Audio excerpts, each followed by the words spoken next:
Hello, नमस्कार, वंदनकम, सत श्री अकाल। आप सभी का स्वागत है आपके अपने ही channel Magnet Brains IIT JEE NEET में। मेरा नाम है सत्यम शर्मा और हम क्या पढ़ रहे हैं, देखिए हम अपना chapter units, dimension and error analysis खत्म कर चुके हैं और अब हम आ गए हैं अपने प्रैक्टिस क्वेश्चंस में, है ना। बहुत सारे क्वेश्चंस की प्रैक्टिस करेंगे। अंडर द सन जितने भी क्वेश्चन नीट के लिए इंपॉर्टेंट है, किसी ना किसी तरीके से आ सकते हैं, वो सब मैं आपको करा दूंगा प्रैक्टिस क्वेश्चंस के अंडर। और उसके बाद हम प्रीवियस ईयर क्वेश्चंस भी देखेंगे। किसी भी मेडिकल एग्जाम में कहीं ना कहीं अगर कोई क्वेश्चन पूछा गया है तो वो मैं क्वेश्चन आपकी आंखों के सामने लेकर आऊंगा। कहीं भी जाने की जरूरत आपको नहीं है, सारी प्रैक्टिस आपकी यही मैग्नेट ब्रेन्स के प्लेटफॉर्म पर करा दी जाएगी। बाकी जगह होता है ना कि भाई 30 क्वेश्चन करा दिए और बोल दिया कि भैया आप 30 क्वेश्चन तो कर लिए ना, है ना, अब खुद प्रैक्टिस कर लेना। मानता हूं वो जरूरी है, लेकिन बहुत सारे बच्चे प्रैक्टिस नहीं करते। बहुत सारे बच्चों को 30 क्वेश्चन ही नहीं बनते, वो डाउट उनके अंदर हमेशा रह जाता है। तो मेरा ये बोलना है आपसे कि जितने भी क्वेश्चंस हैं वो सारे के सारे आपके डाउट के साथ हम पढ़ लेंगे। आई मेरी बात समझ में? जी सर। तो चलो स्टार्ट करते हैं प्रैक्टिस क्वेश्चंस पार्ट 1 को। पहला क्वेश्चन जो आपकी आंखों के सामने आएगा, उससे पहले हम ये जान लें कि हमारे पास जो मॉड्यूल है उसमें हम आपको practice topic wise explanation videos देते हैं, डीपीपी देते हैं, डीपीपी का सोल्यूशन देते हैं, साथ ही साथ चैप्टर वाइज एमसीक्यूज देते हैं, प्रीवियस ईयर क्वेश्चंस देते हैं, डाउट सॉल्विंग सेशन होते हैं, वीकली इंटरैक्टिव सेशन होते हैं, गाइडेंस होता है, chapter wise one shot revision होते हैं और ऑनलाइन टेस्ट सीरीज आपको प्रोवाइड की जाएगी जहां पर आप अपनी परफॉर्मेंस को जज कर पाएंगे। ठीक है, चलो भाई। तो पहला question, the dimensions of magnetic moment. अब आप बोलोगे सर हमने ये तो पढ़ा ही नहीं है। बिल्कुल सही, लेकिन कभी तो पढ़ोगे। अरे तैयारी कर रहे हो नीट की तो पढ़ोगे ना आगे जाके। तो मैग्नेटिक मोमेंट क्या होता है इसको हम समझेंगे बाद में। इसका फॉर्मूला होता है current into area. Current into area. आई मेरी बात समझ में? अब भैया करंट है, करंट का आपका क्या हो जाएगा डायमेंशनल फॉर्मूला? एम्पियर। ए और एरिया का क्या हो जाएगा? Metre square. तो यहां पर देखिए ये हो जाएगा मीटर स्क्वायर इंटू एम्पियर। कहां गया? Metre square into ampere. This is your answer, metre square into ampere. ठीक है ना, this is your magnetic moment. ठीक है, जब पढ़ेंगे तब वापस इसके बारे में बात करेंगे। आ जाओ। The velocity v of a particle is given in terms of this at plus b by t plus c। The dimensions of a b and c are. अच्छा, यहां पर जो t है वो टाइम बता रहा है ना, t है वो टाइम बता रहा है। ठीक है, ओके। तो मैं यहां पर बोल रहा हूं कि जो डायमेंशन है v का, वही डायमेंशन होगा किसका? वही डायमेंशन होगा at का, और वही डायमेंशन होगा किसका? b अपॉन टी प्लस सी का। अच्छा, एक चीज मेरे दिमाग में बहुत तेज आई कि नीचे एडिशन हो रहा है और एडिशन और सब्ट्रैक्शन हमेशा सेम डायमेंशन की क्वांटिटीज में होगा। तो यहां पर मैं बोल सकता हूं कि डायमेंशन ऑफ सी की अगर आप बात करोगे कि डायमेंशन ऑफ सी क्या है, तो dimension of C is nothing but T. ठीक है ना, dimension of C. A B C में देखिए ए बी सी आंसर ये होना चाहिए।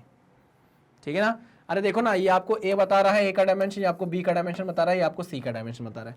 सी का डायमेंशन टी के पावर -2 है? नहीं।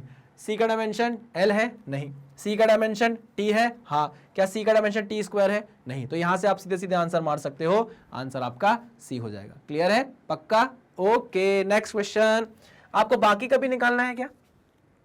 बाकी के डायमेंशन भी निकालना है क्या? हाँ, देखो, अगर आप बात करो dimension of V, dimension of V क्या होगा? डायमेंशन ऑफ वी होगा LT -1। मानते हो कि नहीं मानते? हाँ कि ना? यही डायमेंशन AT का भी होना चाहिए। बिल्कुल सही कह रहे हो आप। तो A इंटू टी आपने लिख दिया, ये T घूम के नीचे आएगा, LT -1 नीचे T आ जाएगा, is equal to dimension of A। T घूम के ऊपर चल जाएगा तो LT -2 हो जाएगा। A का डायमेंशन LT -2 है, देख लो आप। यहाँ पर LT स्क्वायर लिखा है, LT -2 होगा। क्या होगा? ये LT -2 होगा, है ना। चेक कर लें भाई, हो सकता है भाई कुछ एरर आ जाए भाई हमारे क्वेश्चंस के, क्या बोलते हैं, टाइपिंग एरर भी हो सकती है। देखिए LT -1 हुआ, ये क्या है? हमारे वेलोसिटी का dimension. LT -1 is equal to AT हमने लिख दिया। AT का डायमेंशन और वेलोसिटी का डायमेंशन सेम होगा। ठीक, यहाँ पर टाइम का डायमेंशन होता है कैपिटल T, तो मैंने कैपिटल T लिख दिया। कैपिटल T घूम कर नीचे आ जाएगा। ये T जब ऊपर जाएगा तो T की पावर कितनी हो जाएगी? -1 हो जाएगी। हो जाएगी कि नहीं हो जाएगी? बिल्कुल हो जाएगी। T की पावर -1 और T की पावर -1 जुड़ जाएगी, T की पावर -2 हो जाएगी। तो यहाँ पर डायमेंशन A का कितना आ जाएगा? LT -2, है ना। तो यहाँ पर -2 होना चाहिए, मैंने लगा दिया LT -2 L and T। Clear? चलो भाई नेक्स्ट क्वेश्चन पे चलते हैं। नेक्स्ट क्वेश्चन क्या है? Which of the following pairs of physical quantities does not have same dimensional formula? Okay, इसके लिए कुछ भी नहीं आना चाहिए आपको यार, बस थोड़ा सा बेसिक नॉलेज होगा तो क्वेश्चन उड़ा ले जाओगे आप। वर्क एंड टॉर्क पता है यार, सेम डायमेंशन होगा। वर्क एंड टॉर्क का डायमेंशन सेम होता है। राइट मार दूं तो ये ना लगे आपको कि यही आंसर है, ये आंसर नहीं है। वर्क एंड टॉर्क का डायमेंशन सेम होता है। ठीक है, इम्पल्स और लीनियर मोमेंटम का भी डायमेंशन सेम होता है। अब आप ये मत बोलना कैसे, पढ़ चुके हैं ना, क्योंकि इसलिए तो अब प्रैक्टिस करना है, इसका मतलब यही होगा ना कि हम पढ़ के आए तभी तो प्रैक्टिस कर रहे हैं। अगर यहीं पर सीखने आए होते तो उसको प्रैक्टिस थोड़ी ना बोलते।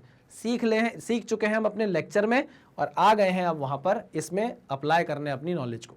ठीक है, तो वर्क एंड टॉर्क का सेम होगा, इंपल्स एंड लीनियर मोमेंटम का सेम होगा। आप देखो टेंशन और सरफेस टेंशन, टेंशन क्या है भाई, एक टाइप का फोर्स है। टेंशन क्या है, एक टाइप का फोर्स है। दूसरे कलर से लिख दूं क्या, आप बोलोगे सर सेम सेम हो गया। टेंशन जो है वो एक टाइप का फोर्स है ना, ओके। और अगर आप बात करो सरफेस टेंशन की तो ये होता है फोर्स पर यूनिट लेंथ। तो डायमेंशन ऑफ फोर्स और dimension of force per unit length same होगी क्या, कभी कभी नहीं होगी। अरे भाई dimension of force and dimension of force per unit length same होगी क्या, कभी कभी नहीं होगी। तो यहां पर मैं बोल सकता हूं सीधे सीधे कि टेंशन और सरफेस टेंशन का डायमेंशन सेम नहीं होगा। ये बात क्लियर हुई कि नहीं हुई। तो आंसर क्या हो गया, सी, मतलब गलत ही सही है। इसमें पूछा है कि डज नॉट हैव, किसके डायमेंशन सेम नहीं है, तो थर्ड वाला ऑप्शन एकदम सही है, बाकी सारे डायमेंशन बराबर है। अब आप बोलोगे सर प्लांक्स कांस्टेंट का कैसे निकालेंगे, लेक्चर देखोगे तो पता चलेगा ना। E is equals to h nu, E is equals to h nu. E का डायमेंशन आपको पता होगा एनर्जी का, ये फ्रीक्वेंसी का डायमेंशन आपको पता होगा, इससे आप प्लांक्स कांस्टेंट का डायमेंशन निकाल लोगे। सिखा चुका हूं यार, अब ऐसा मत बोलो। जो बच्चे डायरेक्ट ये लेक्चर देखने आ गए होंगे उनको कुछ समझ नहीं आएगा, कुछ भी समझ नहीं आएगा। अगर आप इस लालच में आ जाओ कि भाई बहुत सारे क्वेश्चन मिल जाएंगे, हो सकता है आपको घबराहट होने लगे अंदर से कि यार ये तो पढ़ा ही नहीं था। तो पढ़ना है अगर तो पहले लेक्चर देखो, लेक्चर देख के और एक लेक्चर नहीं सारे लेक्चर देखने पड़ेंगे, क्योंकि यहां पर प्रैक्टिस क्वेश्चन करने आ गए हम। ये कोई टॉपिक वाइज क्वेश्चन नहीं चल रहा है कि ये टॉपिक का लेक्चर देखा और ये टॉपिक के क्वेश्चन कर लिए ना। अब सारे क्वेश्चंस आपको मिक्स मिलेंगे, तो सब कुछ पढ़ के आना पड़ेगा। ठीक है, next, a unitless quantity, कोई क्वांटिटी अगर यूनिट लेस है, यूनिट लेस अगर क्वांटिटी है तो may have a non zero dimension, always has a non zero dimension, अच्छा never has a non zero dimension, does not exist. ये question हम शायद लेक्चर में कर चुके हैं। जो यूनिट लेस क्वांटिटी से अगर हम बात करें रेडियन की, रेडियन बोल रहा हूं, थीटा की बात करें अगर हम, है ना, किसकी बात करें, थीटा की बात करें, तो थीटा का जो यूनिट होता है वो होता है रेडियन। थीटा की यूनिट होती है रेडियन, बट थीटा क्या होता है, डायमेंशन लेस होता है। थीटा क्या होता है, डायमेंशन लेस होता है। तो ऐसा बिल्कुल बोला जा सकता है कि कोई क्वांटिटी अगर यूनिट है, अगर किसी क्वांटिटी के पास यूनिट है तो जरूरी नहीं कि उसके पास डायमेंशन भी हो सकता है वो डायमेंशन लेस क्वांटिटी हो। फिर से रिपीट करता हूं, ऐसी क्वांटिटी जरूरी है, जरूरी नहीं है कि ऐसी क्वांटिटी जिनके पास यूनिट हो उनके पास हमेशा डायमेंशन हो, डायमेंशन लेस भी हो सकती है। लेकिन अगर कोई क्वांटिटी यूनिट लेस है, अगर कोई क्वांटिटी यूनिट लेस है तो भैया हमेशा वो क्या होगी, डायमेंशन लेस भी होगी। तो यहां पूछ रहा है unitless quantity always have a non zero dimension, may have a non zero dimension, never has a non zero dimension, never has a non zero dimension. ऐसा हो ही नहीं सकता कि नॉन जीरो डायमेंशन उसमें हो। अगर कोई यूनिट लेस क्वांटिटी है तो उसके डायमेंशंस हमेशा जीरो होंगे, हमेशा डायमेंशंस जीरो होंगे। क्या कभी नॉन जीरो डायमेंशन हो सकते हैं, नहीं भैया, क्योंकि यूनिट लेस क्वांटिटी है। ठीक है, अच्छा अगर यूनिट है तो डायमेंशन लेस हो सकता है, बिल्कुल हो सकता है। ठीक है, चलो next, Young's modulus of steel is this when expressed in CGS unit. क्या होगा भाई, अगर आप उसको सीजीएस में बताना चाहते हो तो देखो सिंपल सा है, 1.9 into 10⁻11 Newton per metre square है। ठीक है ना, इसको आपको किस में चेंज करना है, डाइन पर सेंटीमीटर स्क्वायर में चेंज करना है। अच्छा, एक न्यूटन में कितने डाइन होते हैं, 10⁵, तो एक न्यूटन को 10⁵ से मल्टीप्लाई किया तो न्यूटन किस में चेंज हो जाएगा, डाइन में चेंज हो जाएगा। ओके, और आपको मीटर को किस में चेंज करना है, सेंटीमीटर स्क्वायर में चेंज करना है। तो एक मीटर में 100 सेंटीमीटर होते हैं, तो कितना हो जाएगा, 10⁻²⁴ तो 10⁴ से उसको मल्टीप्लाई कर दो तो मीटर स्क्वायर किस में चेंज हो जाएगा, सेंटीमीटर स्क्वायर में चेंज हो जाएगा। तो 1.9 इंटू 10⁻11, अच्छा ये 10⁴ ऊपर घूम के जाएगा, 10⁻⁻4 हो जाएगा, तो +5 -4 कितना हो जाएगा, 10⁻1 और ऐड हो जाएगा। तो यहाँ पर आप 10⁻1 और ऐड कर दोगे तो कितना हो जाएगा, 1.9 इंटू 10⁻12। ऑप्शन है क्या, बिल्कुल है, 1.9 इंटू 10⁻12 डाइन पर सेंटीमीटर स्क्वायर। क्या किया मैंने, एक न्यूटन में 10⁵ डाइन होते हैं तो 10⁵ से मल्टीप्लाई कर दिया, एक मीटर स्क्वायर को सेंटीमीटर स्क्वायर में चेंज करना है तो 10⁴ से मल्टीप्लाई कर दिया, ये देखो। ठीक है ना, काम खत्म, पैसा हजम। चलो नेक्स्ट क्वेश्चन, नेक्स्ट क्वेश्चन क्या बोलता है, अ डायमेंशनलेस क्वांटिटी में हैव अ यूनिट, ना नेवर हैज अ यूनिट। अभी आपको समझाया कि अगर कोई क्वांटिटी डायमेंशन लेस है तो कभी उसके पास यूनिट नहीं हो सकती, लेकिन अगर यूनिट है तो जरूरी नहीं कि डायमेंशन लेस हो। Next, in a particular system, the unit of length, mass and time are chosen to be 10 centimeter, 10 gram and 0.1 second. The unit of force in this system will be equivalent to, क्या करना है, conversion याद आया, formula याद आया, क्या था, N2 U2 is equals to N1 U1, और प्यार से लिखना हो तो ऐसे लिख सकते हैं N2 M2 की पावर A L2 की पावर B T2 की पावर C। याद आया, याद आया, नहीं याद आया सर, नहीं याद आया तो नहीं बनेगा क्वेश्चन। M1 की पावर A L1 की पावर B और C और T1 की पावर C। ठीक, अगर आपको N2 की वैल्यू निकालनी है तो N1 ब्रैकेट में M1 बाय M2 की पावर A। याद आया, नहीं याद आया सर, नहीं याद आ रहा है तो जाओ रिवाइज कर आओ फिर भाई, रिवाइज नहीं करोगे कुछ नहीं बनेगा, कुछ नहीं बनेगा। T1 upon T2 T1 upon T2 की पावर C। वैल्यूज पुट कर दो, क्या कर दो, वैल्यूज पुट कर दो।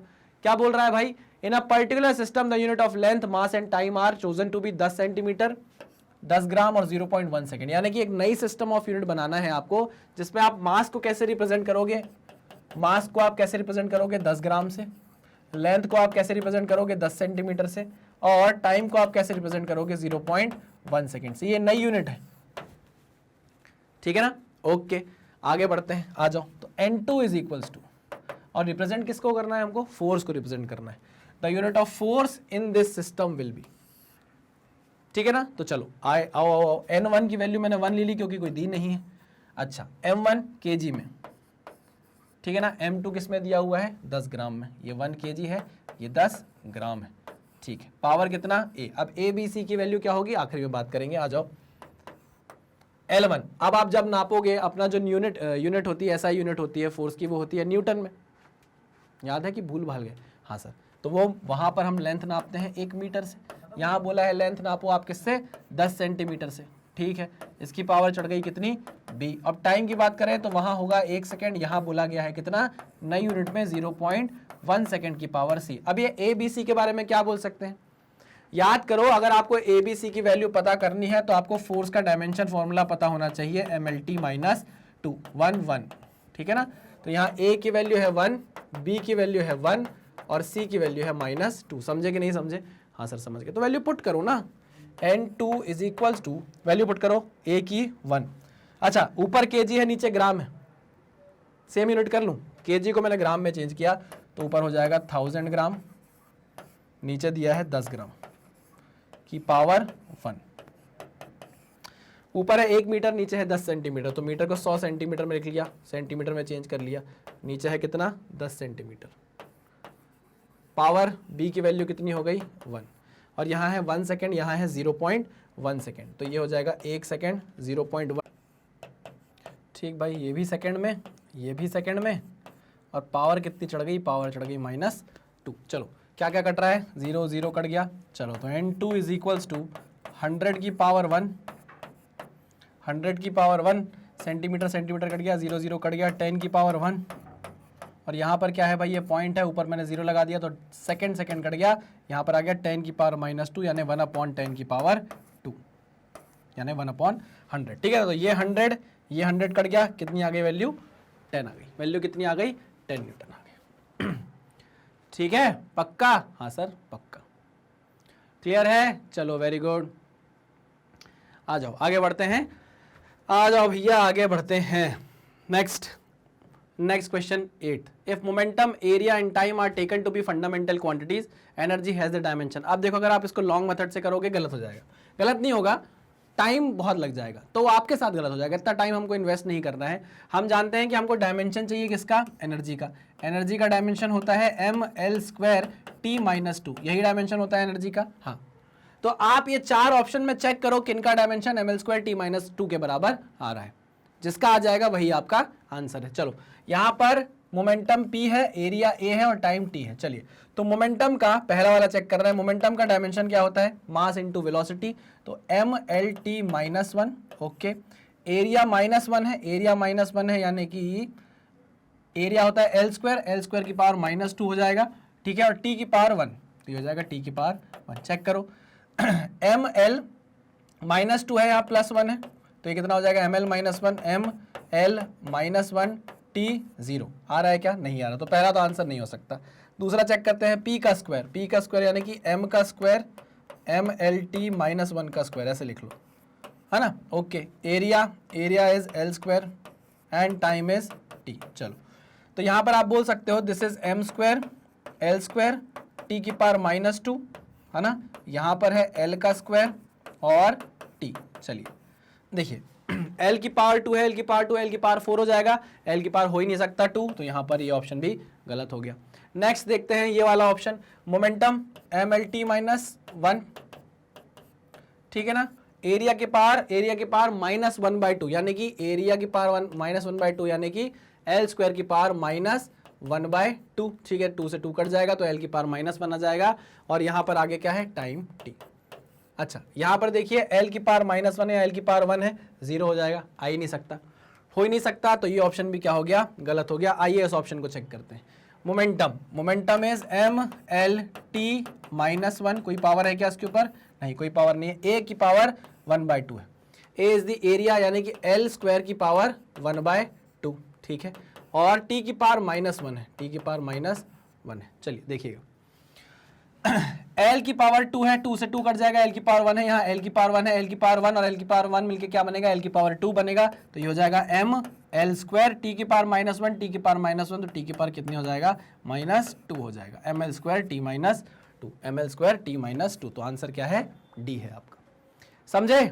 क्लियर है कि नहीं? हाँ सर क्लियर है। तो इतनी तेजी से हमें आगे बढ़ना पड़ेगा, तब तो बात है, तब तो सही बात आपको बोली जाएगी कि आपकी प्रिपरेशन सही चल रही है, अगर आपने स्पीड पकड़ ली है। थोड़ी सी नहीं भी पकड़ी है तो धीरे धीरे आ जाएगी, लेकिन हाँ आपको कंसेप्ट तो समझ में आ जाना चाहिए कि भाई कैसे सॉल्व होगा ये क्वेश्चन, ठीक है। Next, the number of significant figures in 0.06900 is, यार इसका आंसर तो सीधे सीधे क्या होना चाहिए? ये तो लीडिंग जीरोज हैं, ये कभी सिग्निफिकेंट हो ही नहीं सकते, ट्रेलिंग जीरो सिग्निफिकेंट होंगे, और ये नॉन जीरो हैं, तो ये 4 आएगा इसका आंसर। 4 जो है इसमें सिग्निफिकेंट फिगर। चलिए आगे बढ़ें। अच्छा, एक चीज मुझे अभी याद आई, शायद मैंने क्वेश्चन उल्टा पढ़ लिया है। यहाँ पर उसने पूछा है कि the unit of force in this system will be equivalent to, है ना। मैंने यहाँ पर n2 की वैल्यू 10 निकाल दी है, मैंने यहाँ पर n2 की वैल्यू 10 निकाली है ना, और आंसर टिक मार दिया है 10, जो कि गलत है मेरे हिसाब से, है ना। मैंने क्वेश्चन क्योंकि गलत पढ़ लिया। देखो, ये गलती आपसे भी हो सकती है, जो मुझसे हुई है अभी, ये गलती आपसे भी हो सकती है। वो ये पूछ रहा है कि ये जो नई सिस्टम ऑफ यूनिट है, इसमें जो फोर्स है उसकी क्या वैल्यू होगी, वो किसके बराबर होगा? मेरी बात सुनना ध्यान से, है ना।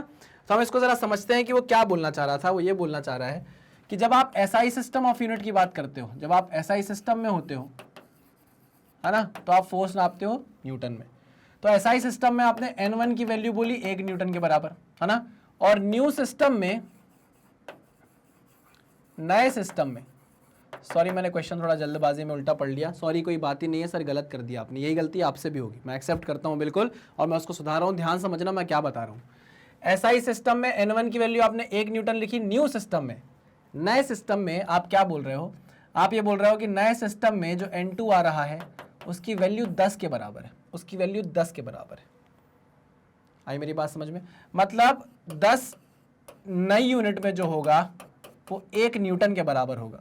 मतलब एक नई यूनिट में जो होगा फोर्स वो 1/10 न्यूटन के बराबर होगा ना। हाँ, तो नई सिस्टम ऑफ यूनिट में, ये नई सिस्टम ऑफ यूनिट को मैं यू बोल रहा हूँ, नई सिस्टम ऑफ यूनिट में जो फोर्स का एक मैग्नीट्यूड होगा वो एसआई सिस्टम में जो फोर्स होता है उसके 1/10 टाइम्स होगा, है ना। तो यहां पर इसका आंसर सही क्या होना चाहिए? 0.1 होना चाहिए। क्वेश्चन को पूरा पढ़ने की जरूरत थी, मैंने क्वेश्चन को आधा ही पढ़ा, है ना।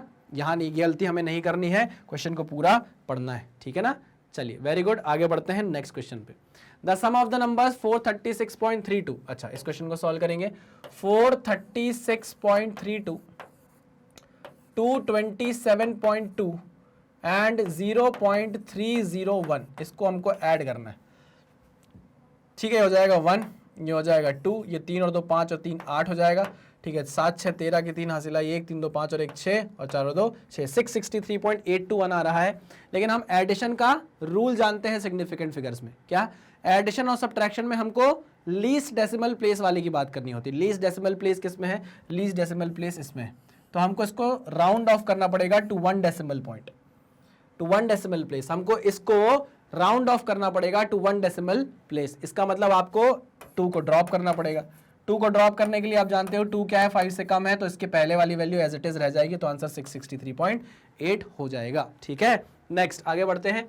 The numbers 2.745 and 2.735 on rounding off to 3 significant figures will be. ये क्वेश्चन शायद हम कर चुके हैं, ये क्वेश्चन शायद हम कर चुके हैं। 2.745, अच्छा अगर आप उसको ड्रॉप करना चाहेंगे 5 को, आगे तो कुछ दिया नहीं है, आगे हम 0 मान ले रहे हैं, तो अगर आगे आपने 0 मानना है तो आपको 5 की पहले वैल्यू देखनी पड़ेगी। अगर ये इवन है तो आप इसे as it is round off कर देंगे, 2.74 हो जाएगा। अगर आप यहाँ की बात करें, जब आपको 5 को ड्रॉप करना है, आगे 0 है, तो आप देखोगे 5 के आगे वाला डिजिट ऑड है कि इवन है, यहाँ पर ऑड है तो आपको +1 करना पड़ेगा राउंड ऑफ करने के लिए, तो ये 2.74 हो जाएगा। तो आंसर क्या हो जाएगा, 2.74 एंड 2.74। चलिए, आप बोलोगे कि सर आप इतनी स्पीड में क्यों करा रहे हो, क्योंकि हमारे पास बहुत क्वेश्चन है यार।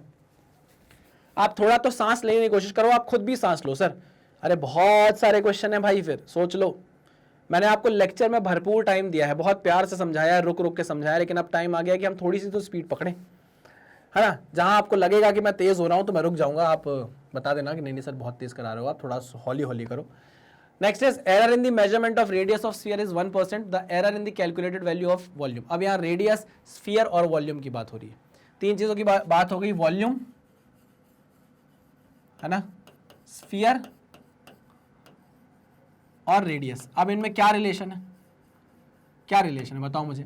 मुझे पता है कि जो स्फीयर का वॉल्यूम होता है वो होता है 4/3 πr3, है ना, और यहाँ परसेंटेज एरर की भी बात हुई है रेडियस में, तो यार बहुत अच्छे से पता है कि हम क्या करेंगे, यहाँ पर हम बोलेंगे delta V/V into 100, percentage error in volume is nothing but, अब ये तो कांस्टेंट है, इसको एज इट इज छोड़ो, ये हो जाएगा 3 times of delta R upon R into 100, percentage error in radius. आपको परसेंटेज एरर इन रेडियस 1% दिया हुआ है, तो ये हो जाएगा 3 × 1, this is percentage error in radius, ये हो जाएगा 3 × 1%, यानी कितना आ जाएगा आंसर, 4 नहीं 3, कितना आ जाएगा 3%, आंसर कितना आ जाएगा 3%। क्लियर है, बहुत बढ़िया sir. Next question, measure of two quantities along with the precision of respective measuring instrument. अब डरना नहीं है यार, डरना बिल्कुल नहीं है, डरना बिल्कुल नहीं है।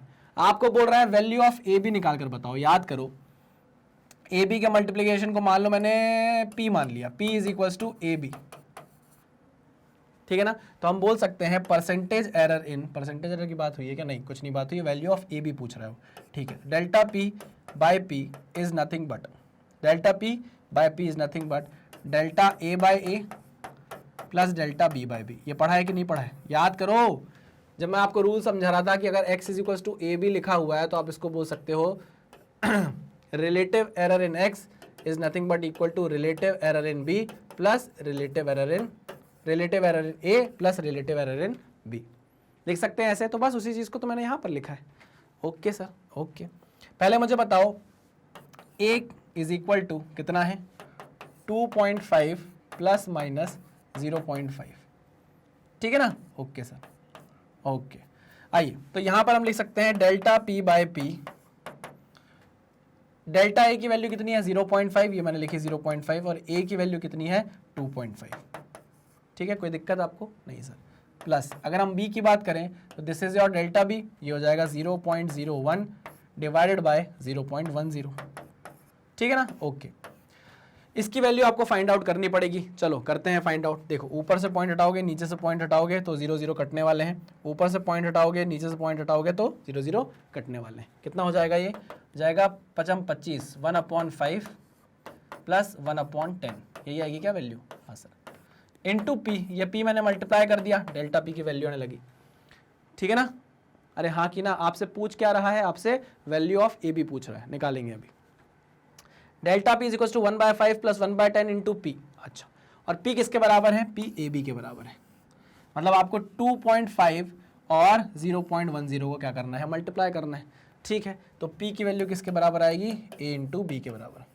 याद करो ना, ट्रू वैल्यू निकाल रहे हैं हम, क्या निकाल रहे हैं, ट्रू वैल्यू निकाल रहे हैं। चलो A की वैल्यू है कितनी 2.5 और B की वैल्यू कितनी है 0.10, तो कितना आ जाएगा 0.25, आ जाएगा कि नहीं आ जाएगा, अरे आ जाएगा कि नहीं आ जाएगा, एक पॉइंट आगे खिसक जाना, यहाँ एक ही पॉइंट है, यहाँ 2 पॉइंट है, तो एक पॉइंट आगे खिसक जाएगा, तो 0.25 आ जाएगा। चलिए आगे बढ़ते हैं। तो delta P is equals to, यहाँ कितना आएगा भाई 10 + 1, देखो 10 + 5 अपॉन कितना 50 इंटू 0.25 यानी कि 25/100। सही लिखा है क्या? बिल्कुल सही।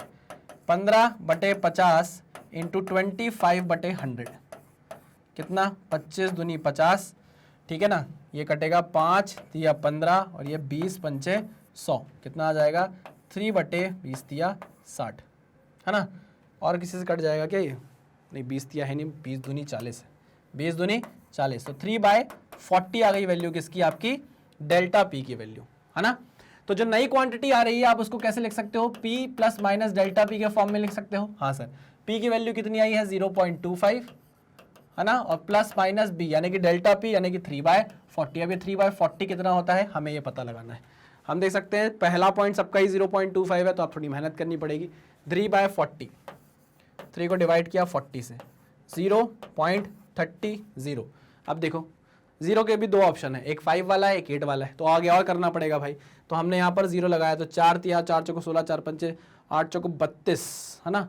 40 इंटू 8, 8 चौको 32, 320 हो जाएगा, तो ऊपर चला जाएगा, है ना, ऊपर चला जाएगा। ठीक है, अगर हम उससे करके देखें, 5 से करके देखें, तो 7 से करके देखें, तो ये हो जाएगा 7 चौको 28, 7 हो सकता है, 0.07 हो सकता है, 280 बचेगा 20, फिर एक 0 लगा देंगे, तो कितना आ जाएगा 4 पंचे 20, है ना, 4 पंचे 20, ये हो जाएगा 0.075। अगर हम इसको एक सिग्निफिकेंट फिगर में चेंज करें तो कितनी आ जाएगी वैल्यू? ऑलमोस्ट 0.08 के बराबर आ जाएगी।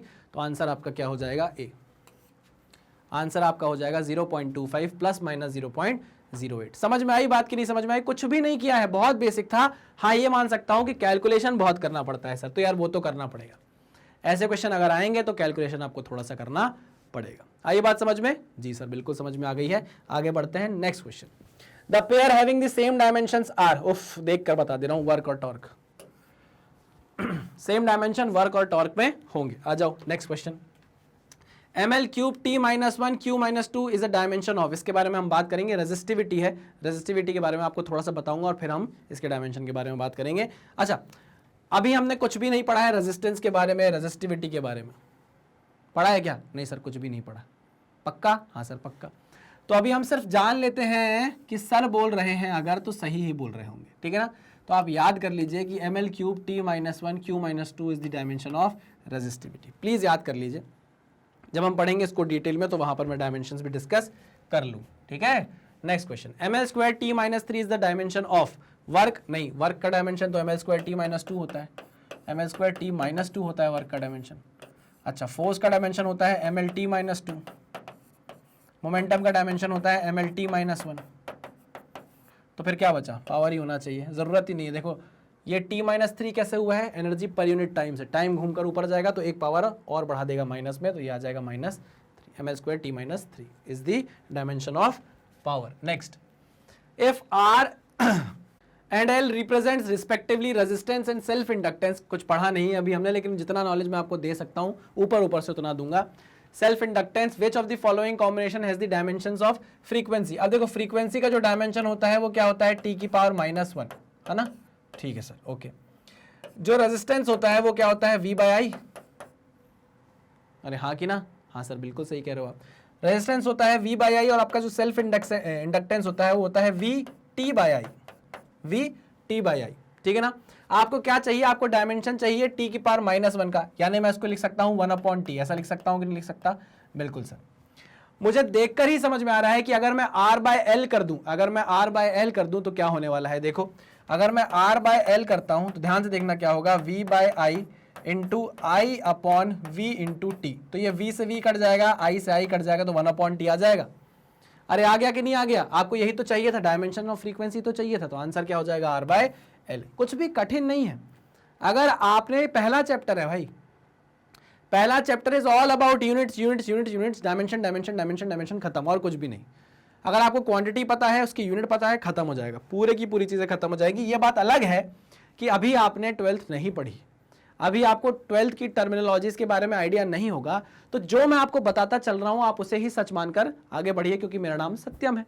हमारा तो काम है ना कि हम यूनिट्स एंड डायमेंशन में सब कुछ पढ़ लें, ताकि जब आप 12th में पहुंचो तो ये चीजें आपको याद रहे कि अच्छा तभी यूनिट्स एंड डायमेंशन में ऐसा पढ़ा था हमने। आई बात समझ में? आ जाओ नेक्स्ट।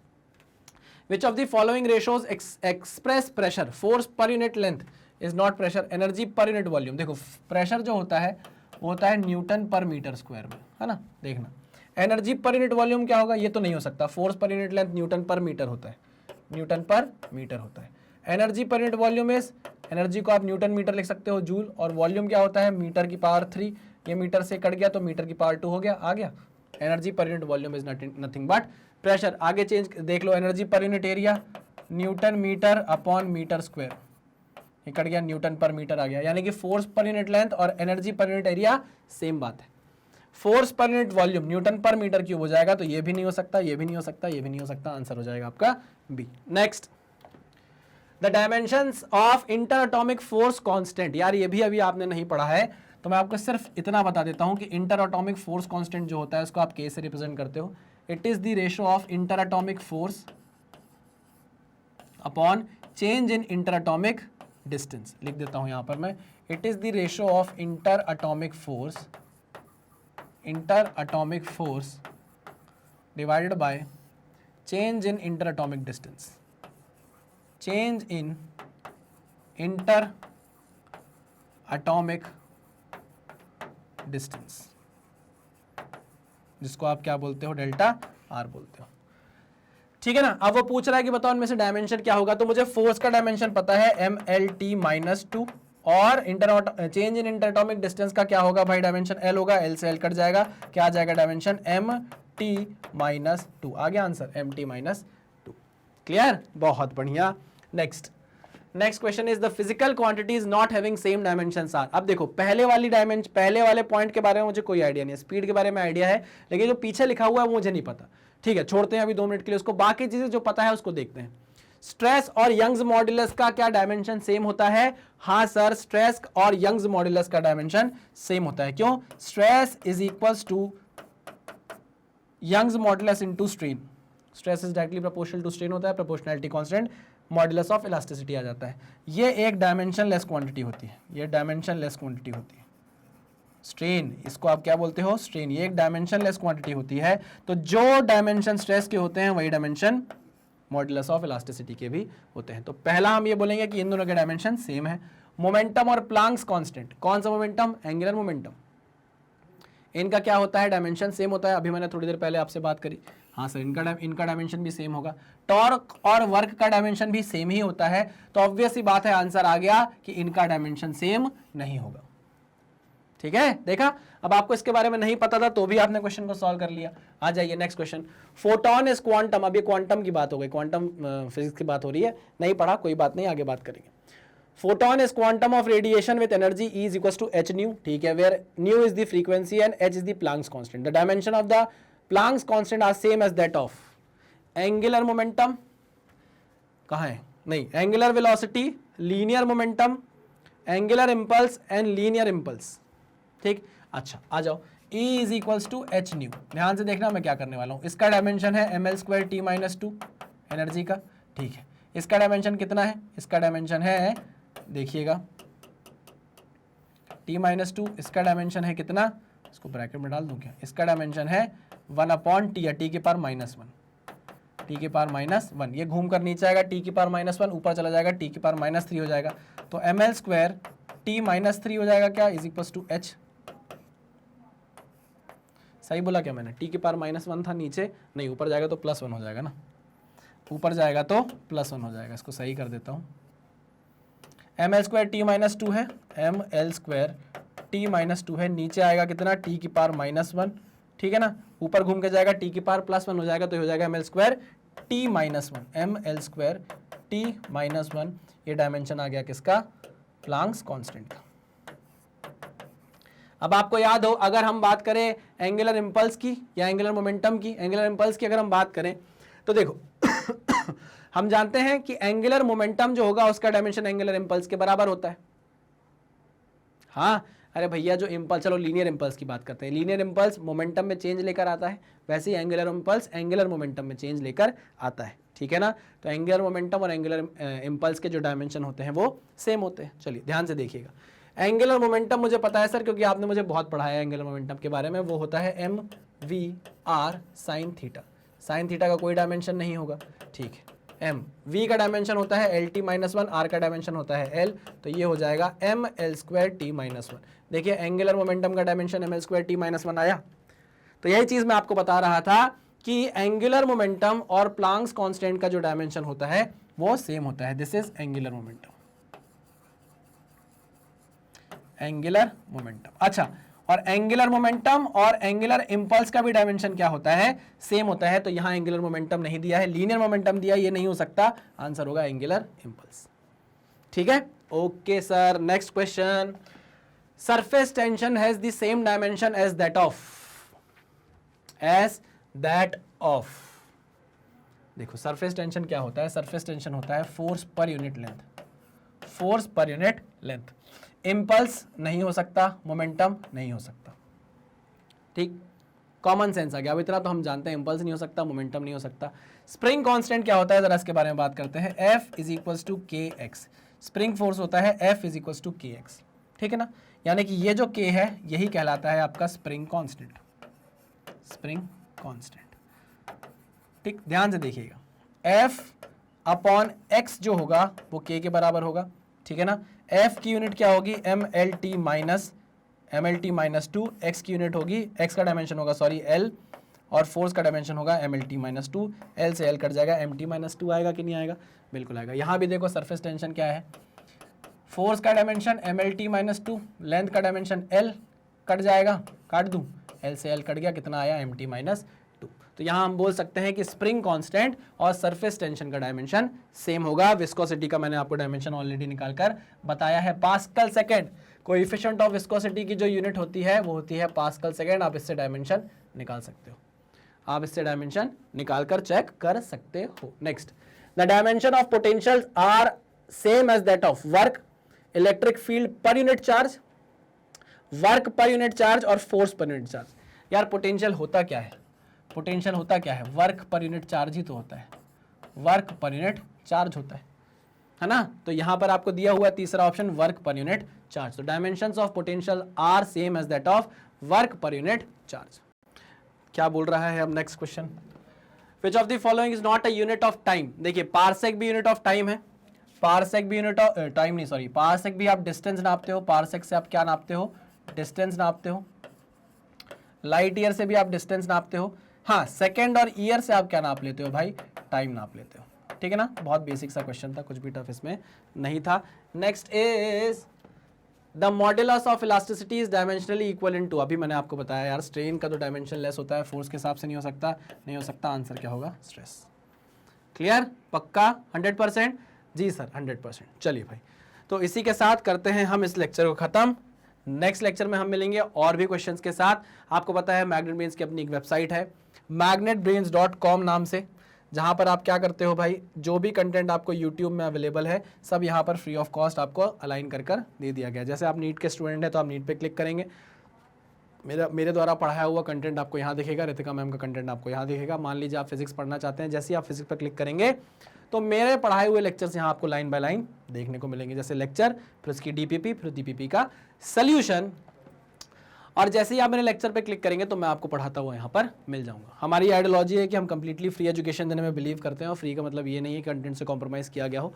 कंटेंट एकदम टॉप नॉच आपको प्रोवाइड किया जाता है, बदले में हम आपसे थोड़ा प्यार, थोड़ा सपोर्ट चाहते हैं। वो आप हमें कैसे दे सकते हैं, हमारे वीडियोस को लाइक करके, चैनल को सब्सक्राइब करके, और जितना ज़्यादा हो सके वीडियोस को शेयर करके। तो चलिए इसी मैसेज के साथ करते हैं लेक्चर को खत्म, मिलते हैं नेक्स्ट लेक्चर में।